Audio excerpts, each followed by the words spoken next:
Hello everyone, it's Lel and it's time to talk about episode summaries.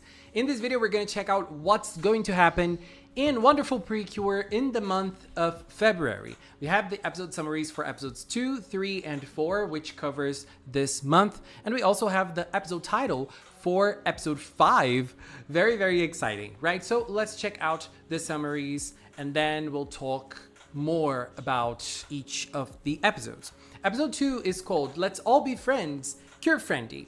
And in this episode, we're going to have Iroha and her dog Komugi that live together in Animal Town, and they're very close.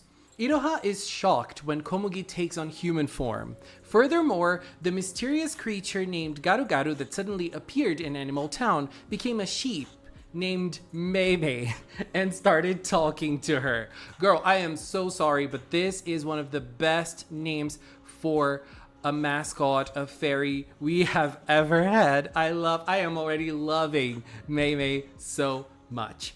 Mei used to live in Niko Garden, an animal paradise, until one day it was enveloped in darkness and transformed into a Garu Garu themselves. With the power of the transformation item Wonderful Pact, Mei can transform into a PreCure and asks the other Niko animals to help as well. However, Komugi says that she doesn't want to help them unless she is with Iroha. Meanwhile, Iroha worries about how she will explain to her parents about Komugi in human form, but when she enters the house, Komugi reverts back to her dog form. So in this summary, we have a part of it that says that Mei can transform into a PreCure.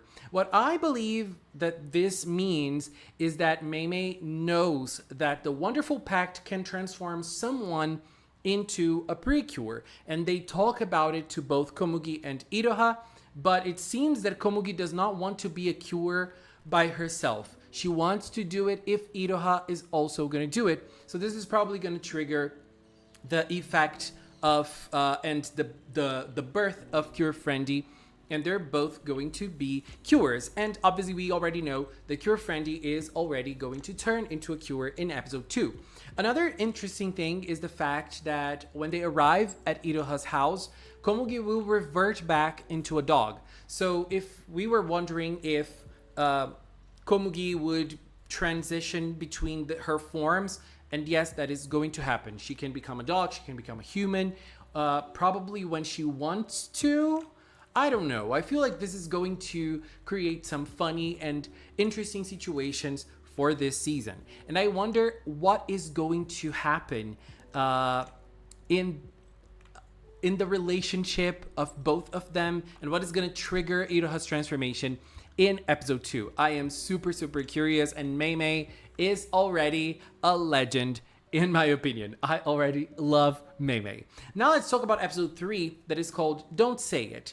In this episode, we're going to have Iroha and Komugi arriving at the Niko Garden with Mei as their guide. They were in awe by the beautiful scenery, but when they looked closely, they found that the trees and flowers had fallen down and the jewels on the tower were missing.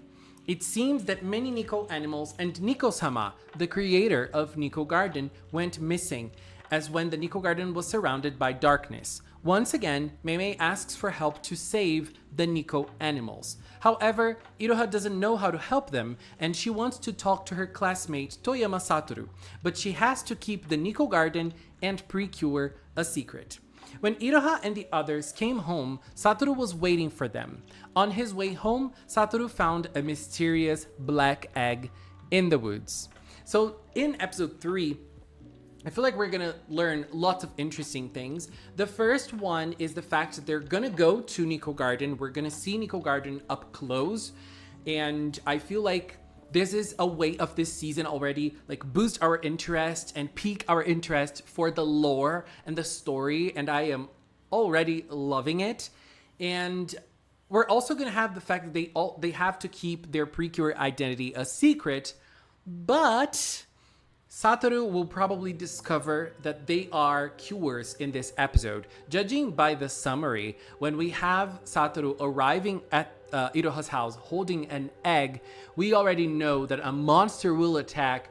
Both of them will have to transform in front of him to purify the Garu Garu, and he is gonna watch everything, and he's probably gonna learn that they are cures. And I feel like this is an interesting way of putting Satoru already into the fray and interact and integrate him into the story a little better. I think the pacing of this is really, really cool. And now let's check out episode 4, which is an episode I'm very, very interested about. Episode 4 is called Neko Yashiki's Cat and Mayu. It is opening day at Pretty Holic, a cosmetic shop run by Neko Yashiki Mayu's mother, Sumire, that recently moved to Animal Town. I am super curious to see her design. Talking about Iroha's parents, they're both super, super pretty, and I'm very curious to see Mayu's mom as well. Iroha, Komugi, and Satoru went to investigate the Garu Garu together, but after receiving a call from Meimei, they returned to Niko Garden again, and they saw how a part of Niko Garden was restored by the return of Kirarin Rabbit that they had saved last time. So the Kirarin Rabbit will probably be purified in episode 3. This is very interesting as well, and it's also going to happen, the Niko Garden be restored. That is so cool. Iroha and Komugi are told that if all the Kirarin animals return, Niko Garden will be completely restored and Niko-sama will return. However, Iroha and Komugi return to their original world, only half listening to what they heard in order to be the first in line when Pretty Holic opens. This is so cool. Like, okay, Niko Garden is very important. Pretty Holic is more important. They were the first to arrive at Pretty Holic, and as they were looking around the store, Sumire suggested that they try some makeup. Meanwhile, outside the store, Komugi calls out to Yuki-chan, Mayu's cat, who's trying to sleep. So I feel like in this episode, we're gonna learn more about Mayu and Yuki. We're gonna see a little bit more of them. I'm very curious about Yuki, and I'm very curious about the interaction between Komugi and Yuki. Super, super curious about it. I don't know. Do you guys think they are already Nyami and Lillian, and they are already cures? What do you guys think? I mean, I don't think that's the case, but that would be very cool. So I'm also very curious about Mayu's personality, her shy ways, and the way she has it very hard for her to make friends with people. So I really, really want to see how this is gonna go in episode 4. Also want to see Sumire, but what really piqued my interest, another thing that piqued my interest, obviously, because, things are very interesting, is the fact that we're going to see a little bit more of the Kirarin animals. Probably the bunny one is going to be the first that we're going to see, the pink one, the rabbit, and they're going to be purified and they will return to Niko Garden and they will restore a bit of the Niko Garden, probably like as the girls capture and purify the Kirarin animals, Niko Garden will return bit by bit to its original state. I think this is a very nice thing, and I'm very curious to see the roles of the Kirarin animals. I hope that this will make things even more chaotic than it already is after this first episode. And as I said before, the pacing of this story is really cool because everything seems to feel so interesting. Like so early on, we're already seeing like the legendary spot from the seasons that sometimes we take like the full season to actually go to the place that has been destroyed. And we're gonna learn more things. I thought that this season was not gonna have someone that would help them and that would, guide them, but we're gonna have Meimei. Meimei is already the queen or the king or the legend of wonderful PreCure, and I'm already loving them so much. I'm so curious to see them talking, the way they talk. Very, very curious about that.